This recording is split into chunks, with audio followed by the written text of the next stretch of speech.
এই 31 দফার মাধ্যমে আমরা দেশের পরিবর্তন ঘটাতে চাই, শুভ পরিবর্তন, পজিটিভ পরিবর্তন, যেটি মানুষ প্রত্যাশা করে। আমরা দেখেছি বিএনপির প্রতিষ্ঠাতা শহীদ রাষ্ট্রপতি জিয়া রহমান যুদ্ধ করেছেন।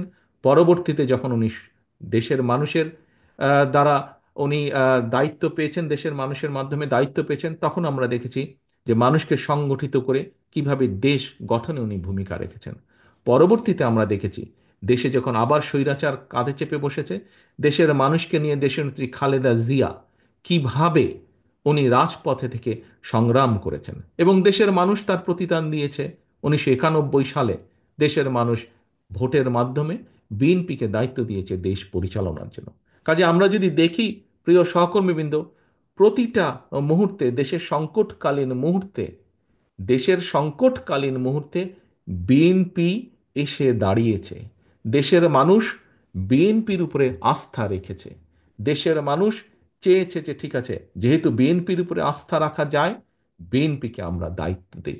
যখনই একটি নিরপেক্ষ নির্বাচন হয়েছে, কম বেশি প্রায় সকল নিরপেক্ষ নির্বাচনে যা দেশে এবং বিদেশে স্বীকৃতি লাভ করেছে একটি নিরপেক্ষ নির্বাচন হিসেবে, সেই নির্বাচনের মাধ্যমে প্রতিবার বিএনপি দেশ পরিচালনার সুযোগ পেয়েছে।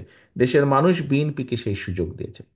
প্রিয় সহকর্মীবৃন্দ, আগামীতে, সামনে আমরা প্রত্যাশা করি, দেশের মানুষ প্রত্যাশা করে, মানুষের গণতান্ত্রিক অধিকার প্রতিষ্ঠার জন্য সবচেয়ে প্রথম যে পদক্ষেপ সেটি হচ্ছে একটি নির্বাচন, এবং একটি নির্বাচন অনুষ্ঠিত হবে। এবং সেই নির্বাচনের মাধ্যমে দেশের মানুষ সিদ্ধান্ত নেবে যে পরবর্তীতে কারা, কাদেরকে তারা, দেশের মানুষ দেশ পরিচালনার দায়িত্ব দিবে।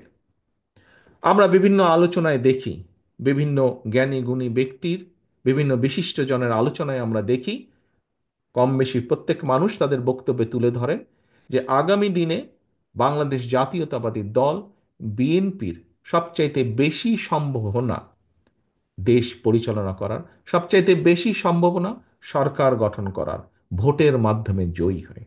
এখন প্রিয় সহকর্মীবৃন্দ, আজকে আপনারা আজকে আপনারা 31 দফা নিয়ে সারাদিন আলোচনা করেছেন। কেন আলোচনা করেছেন? খুব সংক্ষেপে বলতে হলে, এই 31 দফার মাধ্যমে আমরা দেশের পরিবর্তন ঘটাতে চাই, শুভ পরিবর্তন, পজিটিভ পরিবর্তন, যেটি মানুষ প্রত্যাশা করে। এখন এই পরিবর্তনটি এই পরিবর্তনটিতে কোনো জাদু বা ম্যাজিক না যে আমরা বলবো আর হয়ে যাবে। এই পরিবর্তনের জন্য আমাদের নিজেদেরকে প্রস্তুত হতে হবে, আমাদের মন মানসিকতার পরিবর্তন ঘটাতে হবে প্রথমে। যদি মন মানসিকতার পরিবর্তন ঘটাতে হয়, তাহলে সেভাবে আমাদের নিজেদেরকে প্রস্তুত করতে হবে।